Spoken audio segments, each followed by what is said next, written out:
Hi everybody, this one's for you, Olivia. I managed to find you a princess story and it's called The Princess and the Wizard by Julia Donaldson.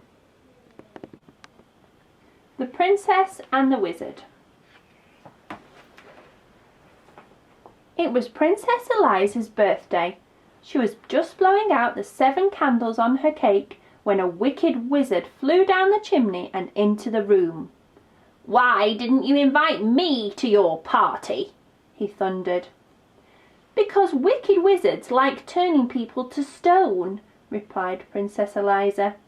"So they do," said the wizard, and with a flick of his bony fingers he turned the king, the queen, and all the party guests into stone. Then he laughed a horrible laugh and said to Princess Eliza, "They like capturing princesses too."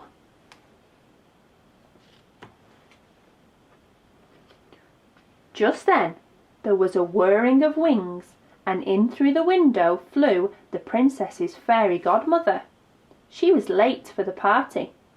When she saw what had happened, she waved her wand and said, "The princess may try 7 times to escape by changing her colour and changing her shape." The wizard just laughed his horrible laugh and said, "Changing her colour and changing her shape will never help Princess Eliza escape." Then he snapped his bony fingers again and turned the fairy godmother to stone.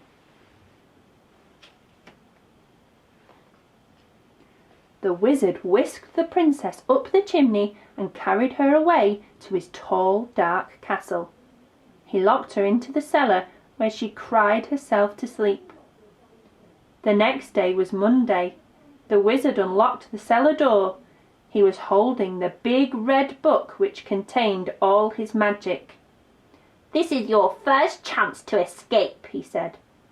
"I shall count to 100 and then I shall come and find you."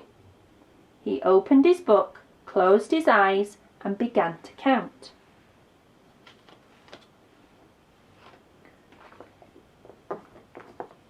Princess Eliza ran outside. The moat of the castle shone blue under the blue sky. She jumped into the water and turned herself into a blue fish. 98, 99, 100. The wizard opened his eyes, looked in his magic book and read, "To find where Eliza is hiding from you, look in the moat for the fish that is blue." He fished Eliza out of the moat and took her to his kitchen, which was full of blue plates and pots and pans. They were all covered in dried up food. "So you like blue, do you?" he said. "Then set to work and wash." And he locked her in. On Tuesday morning, the wizard unlocked the kitchen door. He looked at the clean plates and pots and pans and he grunted. "Chance number 2, he said. Then he opened his book, closed his eyes and began to count. Princess Eliza ran to the farmyard. She turned herself into a yellow chick and hid in some straw. But the wizard read in his book, "The straw in the farmyard is yellow and thick. Princess Eliza's disguised as a chick."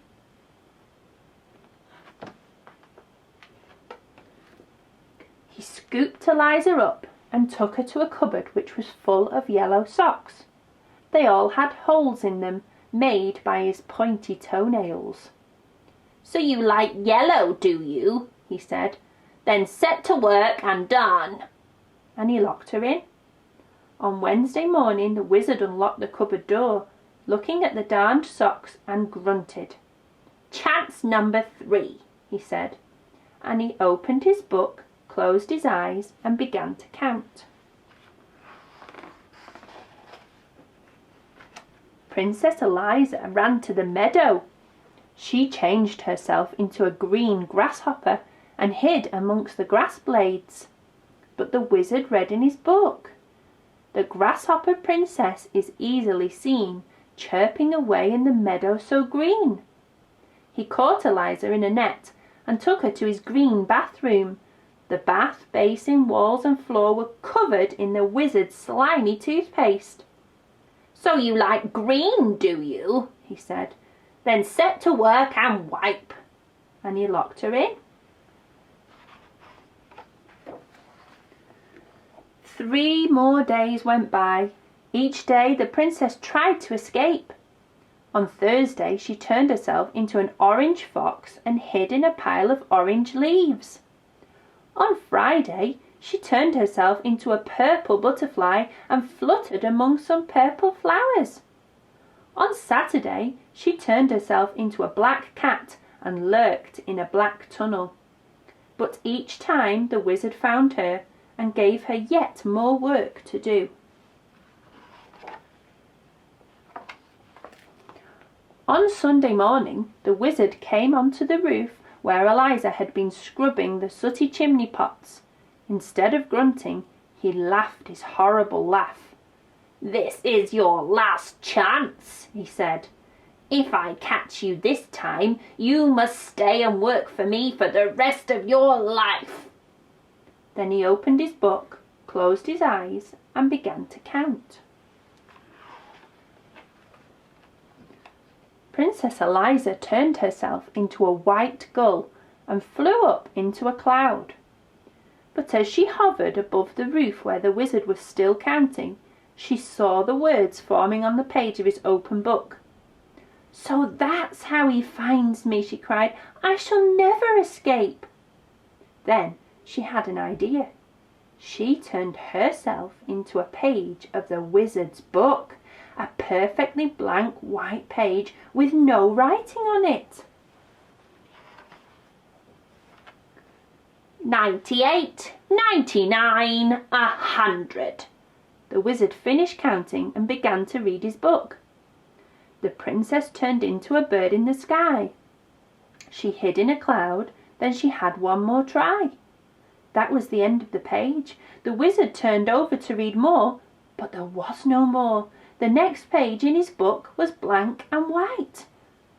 He flew into a rage. "You stupid book!" he shouted, and he hurled it into the moat. The book landed with a splash and sank to the bottom. All the wizard's magic was gone.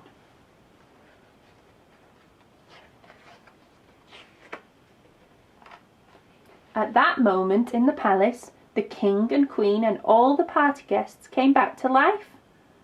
"Where is Princess Eliza?" they asked each other. Nobody knew except the fairy godmother, and she only smiled and said nothing.